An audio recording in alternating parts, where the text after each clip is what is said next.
C'est qui elle s'est renseignée de ouf. Moi j'ai une pomme de terre moi. J'ai préféré lui faire croire que je portais des robes. Je commençais à faire un petit rap à la Damso, ça marche pas du tout. Je crois que c'est mon pire bide de toute ma vie. S'il y en a qui savent pas, j'ai fait tout ce trajet pour vous, donc il faut vraiment que vous regardiez l'interview.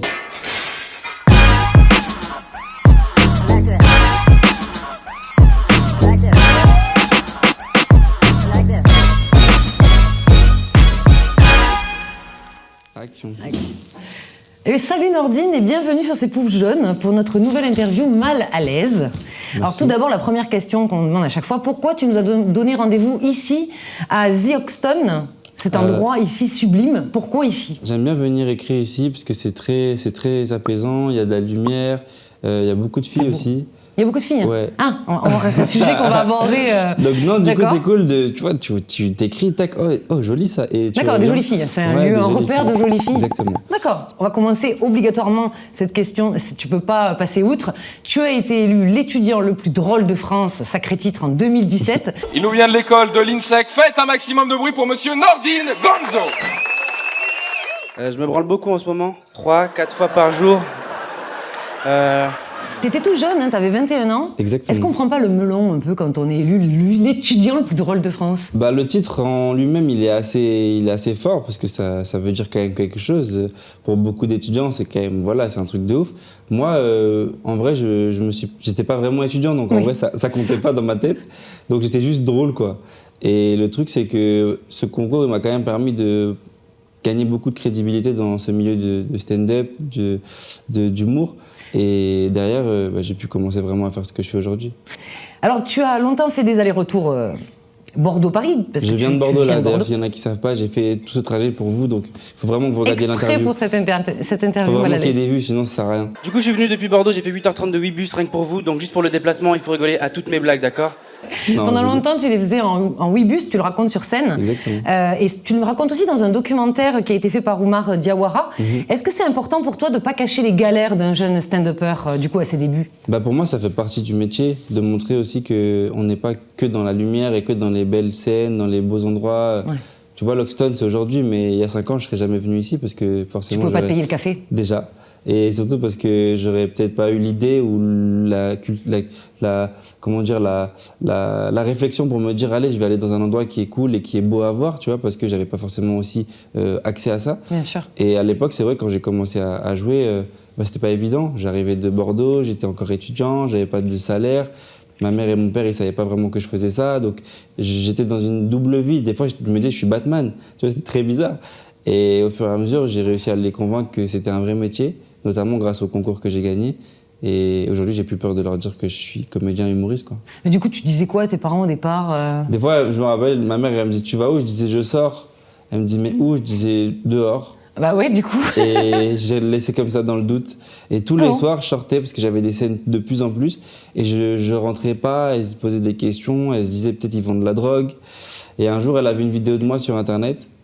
Du coup, c'est là où je me suis dit que Internet, c'est traître quand même, parce que tu peux pas cacher aux gens ce que tu fais. Et de là, elle a dit, mais attends, mais mon fils, il fait des trucs. Il est drôle, en fait. Mon fils, il est marrant. Et viens, on le soutient. C'était au Gavet Stylé, au départ, que tu jouais à Bordeaux C'est une scène ouverte dans laquelle j'ai mis les pieds pour la première fois à Bordeaux. C'est dans un bar vraiment très, très cosy. Il n'y avait pas beaucoup de place, c'était 30 places max. Et c'était hyper convivial. Et j'avais jamais fait de scène de toute ma vie. Je suis juste allé comme ça, je voulais juste raconter des trucs aux gens.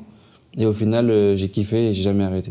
Et ça, c'était 3 ans avant que tu gagnes ce fameux prix de meilleur, plus drôle étudiant de France. C'était, 3 ans avant. J'ai commencé en 2015. Ouais. 2015, c'était 2 ans à peu près. Ouais. Et quand j'ai commencé, c'était vraiment que à Bordeaux. Et à partir de 2016, j'ai commencé à faire des allers-retours sur Paris parce que je voulais franchir un step et montrer que l'humour, c'était pas que à Bordeaux et essayer d'aller chercher vraiment les vrais endroits, les vrais lieux comme le Jamel Comedy Club, etc. Et j'ai commencé justement à me montrer ici et c'est cool. Et gagner en visibilité. Exactement. Alors au départ, t'expliques que tu as fait des petits boulots quand tu montais à Paris. Quoi par exemple? Qu'est-ce que tu as pu faire comme petit boulot Un peu comme tout le monde, j'ai travaillé chez McDo, Burger King. Ça a duré 3 semaines. Moi j'avais un vrai problème avec l'autorité, c'est-à-dire que dès que je sentais qu'il y avait quelqu'un qui allait me dire faut que tu sois là à telle heure ou à telle heure, je détestais. Après j'ai fait des trucs qui me collaient un peu plus à la peau, j'ai travaillé dans ce qui est vêtements, j'aime bien la sape et tout, donc j'ai travaillé chez Stadium. On va y venir. Pendant 3 mois quand même, c'est là où j'ai tenu le plus, parce que ça me plaisait un petit peu. Et après, j'ai fait des petits boulots. Je travaillais chez Ricard. En fait, j'étais en intérim dans un stade à Bordeaux. Et je servais de l'alcool Ricard à des gens super riches. D'accord. Et je ne bois pas d'alcool. Du coup, c'était assez drôle et on m'a vite viré. Parce que je me trompais à chaque fois. Sans être alcoolisé, du coup, tu n'avais même pas l'argument En fait, le problème, c'est que bête. des fois, je voulais faire croire que j'avais des connaissances. Tu sais, je disais, vous voulez boire quoi comme millésime alors que c'était du Ricard? Ah, ouais. C'est ridicule. Ouais. Et un jour, il y a un des gars de Ricard qui vient me voir et me dit, mais vous servez quoi aux clients? Je leur dis, mais des millésimes. Il me dit, mais on n'a pas de millésime, c'est du Ricard. Des millésimes de Ricard. Et il a capté Ok. que je faisais n'importe quoi. Du coup, il m'a dit, c'est mieux que tu regardes le match. Et il m'a enlevé mon tablier. Et après, j'ai arrêté ce boulot.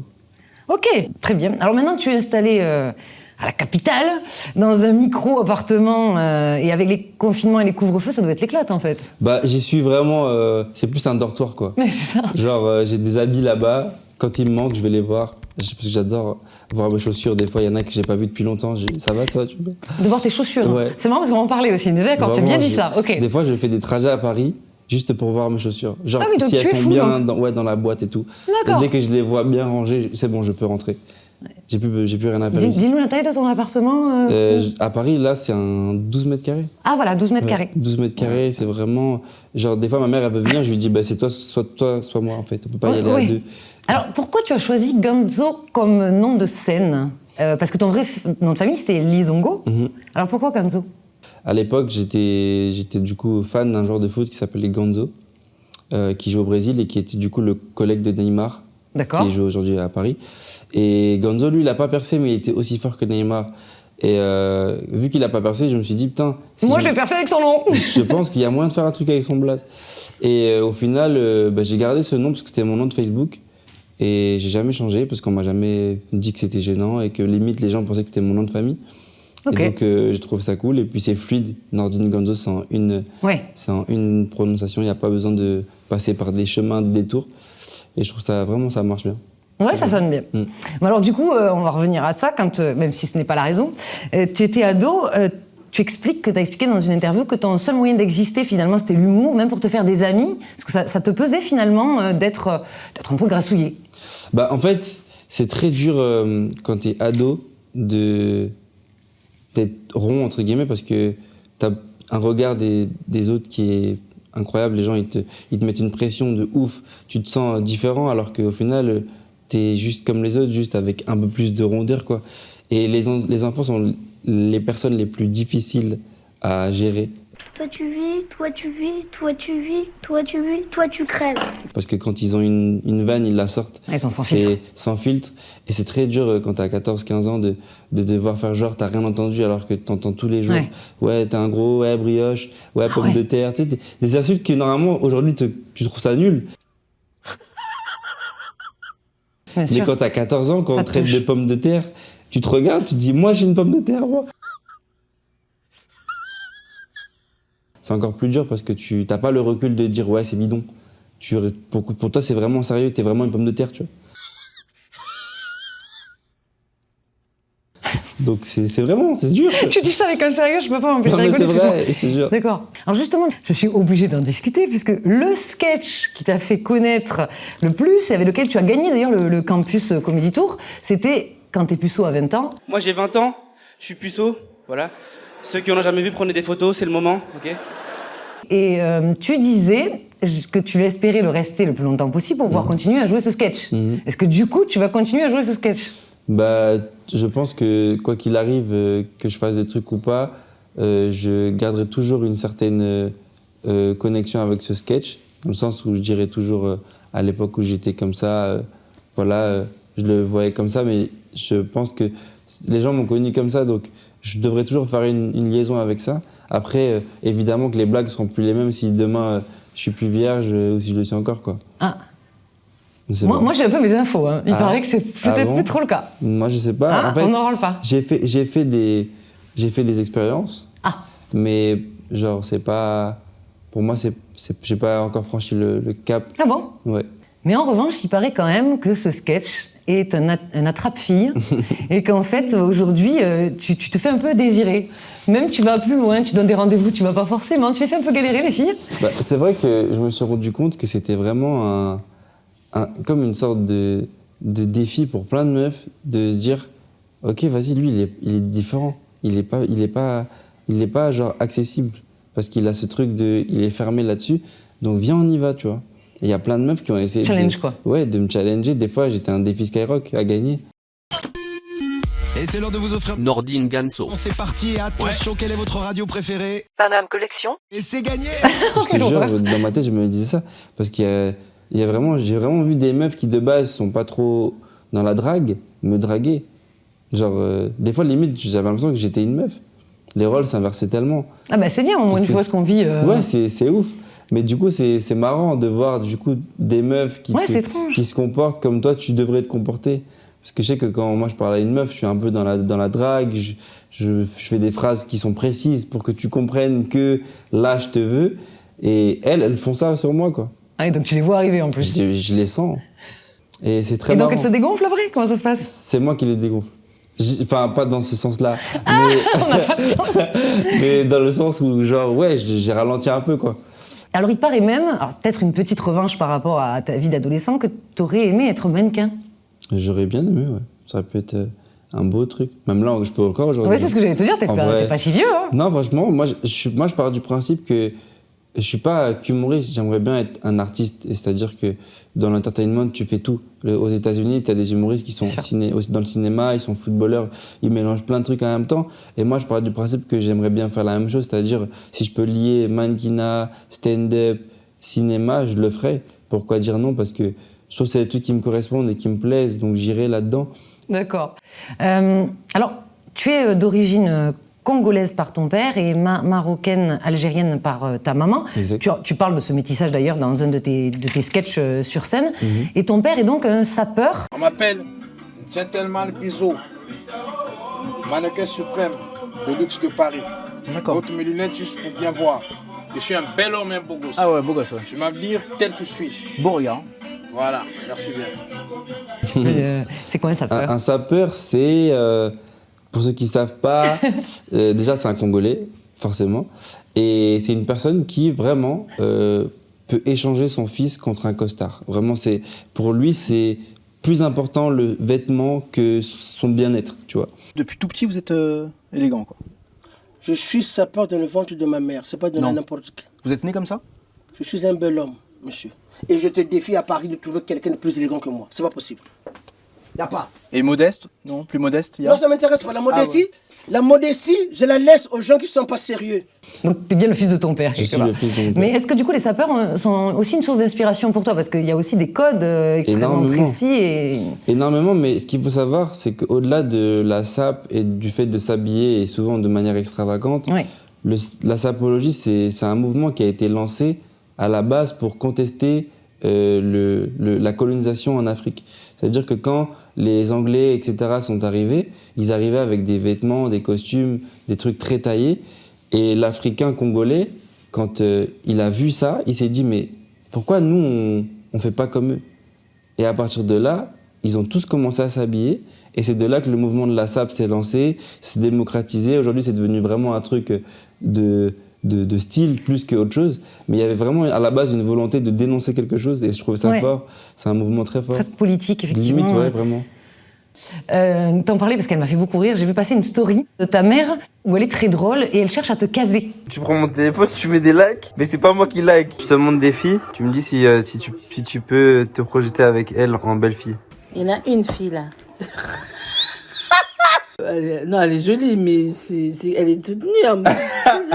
Mais de façon ouverte, alors tu en rigoles, mais alors elle veut que la jeune fille soit vierge. Exactement. Mais alors le signe astrologique, hein, pas... On va pas perdre de temps, quoi. Mais t'en fous. On n'a rien à perdre. On s'en fout, oui. Parce que donc tu es balance, alors elle explique que du coup ça serait bien. Elle est beaucoup sur l'astrologie, ma mère. Elle a toujours été à fond sur ça, la météo, elle regarde beaucoup et tout ce qui est astre et tout, elle est vraiment là-dessus.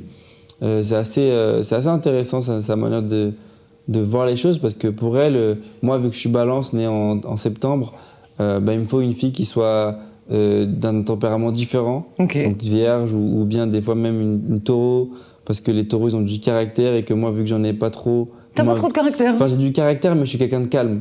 Alors que les taureaux, c'est caractériel et très sanguin. Et donc les deux, entre guillemets, sang et pas sang, bah, ça match, quoi. Ça compense. Et ma mère, elle veut souvent faire des liens comme ça, c'est assez marrant. Ouais, c'est marrant. Et surtout qu'elle a longtemps cru que tu étais gay, en fait. Très longtemps. Pourquoi? Parce que je suis quelqu'un de très pudique. Je parle toujours pas de femme avec ma mère, parce que je trouve que c'est pas le moment, ou du moins tant que j'ai pas rencontré la personne qui fait de moi un homme comblé, je veux pas.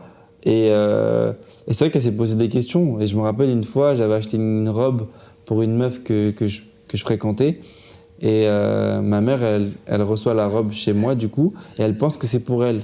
Parce que j'ai jamais parlé de meuf dans ma vie. Donc elle dit, la seule meuf qu'il y a dans sa vie, c'est elle. Je suis la femme de sa vie. Donc quand elle reçoit la robe, elle l'ouvre et tout. Je dis, maman, qu'est-ce que tu fais? Elle me dit, mais c'est une robe pour moi. Je dis, non, c'est pas pour toi. Elle me dit, c'est pour qui? Et moi, j'étais tellement dans le truc de pas lui dire que j'ai une meuf, que j'ai préféré lui faire croire que je portais des robes. Mais non! Je te jure, j'ai rien dit, j'ai laissé le doute dans l'espace. Et ma mère, elle a commencé à flipper, elle a appelé mon père. Ouais, ton fils, il va bien et tout, t'es sûr? Je dis ouais.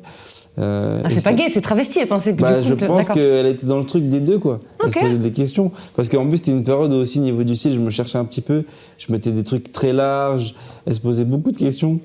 Et le fait qu'elle ait jamais entendu parler de meuf de ma part, elle s'est dit, mais peut-être qu'il est gay. Et ce qui m'a, moi, beaucoup touché quand je lui ai parlé, du coup, dans la story de ça, c'est qu'elle est hyper ouverte d'esprit. Ouais. J'aurais jamais imaginé, moi, venant de ma mère, qu'elle accepte que je sois tel ou tel garçon, quoi. Au final, elle s'en fiche, elle veut juste que je sois heureux. Exactement. Et c'est beau. Et je pensais pas, vraiment, je dis pas que ma mère, c'était une mauvaise personne, mais je dis juste que j'avais des a priori sur ma mère, alors que c'est ma mère. Et normalement, t'as pas d'a priori sur tes parents. Tu dois les aimer et tu dois les sentir comme ils sont. Bien sûr. Moi, je me disais, ma mère, elle pense ça de moi, elle pense ça de moi. Pas du tout. J'étais à côté de la plaque. D'accord. Alors, tu aimes bien avoir des premières parties dans tes spectacles, dont toujours un qui vient de ta région. Est-ce que c'est important d'offrir cette visibilité aux jeunes qui débutent dans l'humour? Pour moi, c'est la base, parce que moi, quand j'ai commencé, j'ai fait beaucoup de premières parties. Et je remercie encore chaque jour tous les gens qui m'ont permis de juste me montrer 5 minutes. Parce que pour les gens, on ne se rend pas compte, mais en tout cas pour un artiste qui commence, quand tu as 5 minutes qu'on te donne dans une salle de 1000 personnes devant des gens qui ne te connaissent pas, c'est le meilleur salaire qui puisse t'arriver au tout début. C'est-à-dire que tu as 1000 personnes qui ne te connaissent pas, qui vont à la fin te dire c'était génial. Et toi, pour ton ego, tu as besoin de ça. Tu as besoin de te prouver que tu existes, que tu es marrant et que les gens t'aiment. Parce que tu sais que tu n'as pas forcément de salaire à côté. Souvent, ça se passe comme ça, tu n'es pas rémunéré pour les premières parties. Quand tu débutes, c'est juste de la force qu'on te donne. Donc cette force-là, si on peut te la donner et que tu peux la recevoir, c'est top. Et je trouve que si je peux donner ça aux gens qui débutent de mon côté, je le ferai avec plaisir. Le plus mémorable, ça reste quand même la première partie de Damso à La Rochelle, en boîte de nuit. Il faut absolument que tu nous dises quelques mots, parce que c'est quand même fou, cette histoire. Non, mais c'était une des premières parties les plus, entre guillemets, cool pour moi dans ma tête. Parce que je me suis dit, mec, c'est Damso. Tu connais Damso, c'est quand même du lourd. C'est quelqu'un. Et on me propose ça, et on me dit c'est à La Rochelle, on me dit c'est dans une boîte de nuit, on me dit c'est tard. Je commence à capter que... c'est bizarre. Il y a des infos qui sont pas claires. Et là, je vois au fur et à mesure de la soirée que la boîte se remplit, mais que c'est pas un remplissage de spectacle, quoi. Il y a des bouteilles, il y a des tables, il y a des trucs de night, quoi. Et moi, je suis en mode, mais comment je vais faire des blagues devant des gens qui boivent une Belvédère? Et j'arrive et tout, je fais mes blagues, je vois qu'il n'y a rien qui passe. Je me dis, il faut que je chante. Je commence à faire un petit rap à la Damso, ça marche pas du tout. J'en ai marre. Non frère, c'est l'intro. Je commence à chanter et je vois que ça marche. Hop, et j'accueille Damso, mais je vois qu'il est pas content parce que je fais de la merde.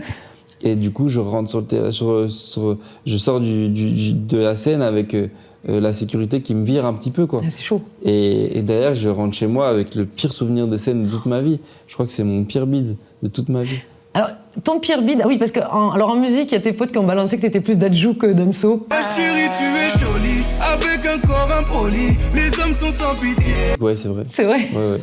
je suis beaucoup plus dans tout ce qui est love pop. Et tout, pop, love. Ouais, j'adore. Ah, t'es un vrai cliché, en fait. Non, vraiment, j'adore. C'est pas parce que je trouve que ça me parle de ouf. genre tout ce qui est sensibilité. Après, j'aime bien le rap et tout, hein, mais très souvent, j'écoute des sons un peu de Fragile, je kiffe trop. De Fragile, mon drôle. T'as un petit cœur aussi sur, on verra, je pense, à l'écran s'afficher l'affiche parce que tu l'as pas, oui, tu l'as pas apportée. Elle va être là. Tu peux pas la montrer? Non, j'ai pas. En fait, on n'a pas eu le temps de la sortir parce que on n'a jamais joué. Alors pendant le dernier confinement, tu es parti en Martinique pendant 3 mois pour y jouer, donc dans les bars, les paillotes, et aussi écrire et alimenter tes réseaux sociaux de façon quand même extrêmement active. Est-ce que c'est indispensable aujourd'hui de vraiment se créer une communauté sur Internet, surtout pendant qu'on n'est pas sur scène finalement? Moi, je pense que c'est même le cœur de notre travail d'artiste aujourd'hui en 2021, c'est que il y a la scène, mais il y a aussi tout ce qu'il y a autour. Et le problème, c'est que la scène, c'est bien si t'es fort et tout, mais si t'as pas de gens qui vont venir te voir en spectacle, t'as beau être fort, mais ça sert à rien, quoi. Alors que quand tu construis une communauté, déjà tu cultives un truc autour des gens, les gens ils s'intéressent à toi de manière quotidienne, parce que quand t'es sur scène, t'es pas sur scène tous les jours. Enfin, t'es sur scène le samedi quand t'as ton spectacle, mais les autres jours, si tu fais pas de scène, les gens te voient pas. Alors que sur Insta, on peut te voir toutes les minutes. Chaque seconde, on peut te voir. Donc, il y a un truc de proximité qui est incroyable. Et c'est vrai que le public d'Internet, c'est lui qui va venir te voir sur scène. Donc, en étant fort sur Insta, tu crées aussi une identité qui va te permettre de... Quand les gens vont venir te voir en vrai, ils vont être encore plus contents de te voir, tu vois. Et là, tu disais tout à l'heure, du coup, en off, que t'essayais d'être un peu plus éloigné de ton téléphone, enfin, en tout cas, de couper de temps en temps, parce que t'arrives pas à...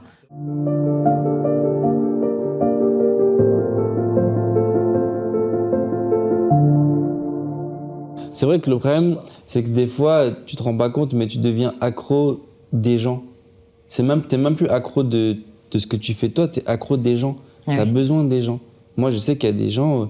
Je les connais pas, mais je les connais. Ah ouais, tu discutes avec beaucoup de... Moi, j'écris à tout le monde. Dès qu'on m'écrit, je réponds, tu vois. Même si je ne connais pas, je réponds à tout le monde parce que j'estime que tu as pris le temps de m'envoyer un message, donc je vais prendre le temps d'ouvrir et de te faire la même chose. Même si derrière, ce que tu me racontes, ça peut ne pas m'intéresser, je vais quand même aller au bout des trucs, tu vois. Et c'est vrai que tu es tellement dans un truc où tu ouvres, tu réponds, que des fois, tu oublies pourquoi tu fais ça. Et tu te rends compte que tu as vraiment besoin de le faire aussi. Enfin, 20 000 followers, donc écrivez à Nordine, il répond à tout le monde. Alors je vais être mort de rire si tout le monde t'écrit. Bon, après, évidemment, je filtre. Si je vois que c'est un message de groupe privé des Suédois qui t'en... Ah non, des vrais gens. Non, des vrais gens. T'en avais 1000, donc s'il y en avait 1000 qui t'écrivent... Tous les vrais gens, tu vois, il y en a qui, des fois, qui t'écrivent pas, mais ils commentent ta story avec des flammes ou des cœurs. Bon, là, tu peux pas trop répondre, mais je donne un pouce, je montre que je suis là, quoi. Alors, les réseaux, tu les utilises pas mal, et notamment, à l'époque, tu utilisais Facebook pour essayer de piéger un pote en te faisant passer pour une fille. Tu continues ces petites blagues, là, comme ça, sur... Ouais, c'était c'est une histoire vraie, hein. En gros, j'étais souvent amené à traîner avec des potes à moi, le problème, c'est qu'ils aimaient trop parler avec les meufs à qui je parlais. Et un soir, j'étais avec un groupe, et on s'est dit, viens, on piège... ce gars-là parce qu'il t'a fait ça. Et donc j'avais créé un faux compte et tout, j'avais commencé à vraiment me faire des photos, des trucs très précis pour pas que ça fasse trop fake. T'as créé une histoire, un historique. Tous les soirs je lui parlais, je lui écrivais, je lui envoyais des DM et tout. Le problème c'est qu'à force de lui écrire, je me rendais compte qu'il me manquait. Des fois je me disais, je crois qu'il me répond pas là. Des fois il me mettait des vues, je le prenais mal, je me disais, j'ai pas été gentil. Tu t'es fait prendre à ton propre piège. Vraiment. Et c'est là où je me suis rendu compte qu'il fallait faire attention parce que les réseaux, c'est puissant. Internet, c'est trop puissant. D'accord. Qu'est-ce que je voulais dire? Oui, tu seras à l'affiche du prochain Montreux Comédie Festival en décembre prochain que tu devais faire cette année. Exactement. C'est une date importante pour toi? C'est une date plus qu'importante. C'est pour moi la date qui fait une carrière en vrai. Ah oui, carrément. Si tu fais un big Montreux, derrière c'est le lancement. Parce que les gens te découvrent. Sur YouTube, si ça buzz, ta vie elle change vraiment. Tu deviens un artiste à part entière, un humoriste reconnu. Et un sketch, j'ai plein de potes, Paul Mirabel, Jimo, c'est des exemples parfaits pour dire que leurs sketchs, ils ont cartonné, derrière ils ont... Après Montreux, quoi. Il y a un avant et un après Montreux. Vraiment, il y a un avant, après Montreux qu'il ne faut pas négliger. C'est pour ça qu'il faut arriver là-bas avec un matos très intéressant, je pense, au-delà des blagues, parce que les gens sur Internet, ils sont très durs. Si tu arrives avec des blagues que tout le monde connaît ou que les gens ont déjà vues, ça va pas marcher. Alors que si tu arrives avec une proposition innovante, ça va forcément marquer les esprits, tu vois. Alors, en dehors de la scène, tu as d'autres projets. En septembre dernier, tu as tourné dans la première saison de Jeune et Gaulerie, qui a été créée par l'excellente, d'ailleurs, Agnès Hurstel, qui est humoriste également. Est-ce que tu peux nous... C'est pour OCS, je crois. Est-ce que tu peux nous dire quelques mots, finalement, de cette série? Alors, la série, c'est l'histoire de Prune, du coup, qui est Agnès, qui fait du stand-up et qui rencontre un garçon plus âgé qu'elle sur une scène ouverte. Et en fait, elle fait un sketch sur la fille de ce monsieur. D'accord. Et ce sketch, il buzz sur Internet. Le problème, c'est qu'elle dit des atrocités un peu sur la famille du monsieur. Okay. Et du coup, ça fait un buzz partout pour elle. Sauf que pour sa vie à elle, amoureuse, c'est pas bon, quoi. Ouais. Et du coup, c'est un peu toute l'histoire de ça, entre le lien qu'il y a entre le stand-up et la vraie vie. Et l'histoire de, du coup, plusieurs jeunes stand-uppers. Parce que moi, je joue mon propre rôle. C'est ce que j'allais te demander. Paul... Tu t'appelles Nordine, donc c'est ton propre rôle, en fait. Ouais. Paul, il joue lui-même. On joue nos propres rôles. Paul Mirabel. Exactement.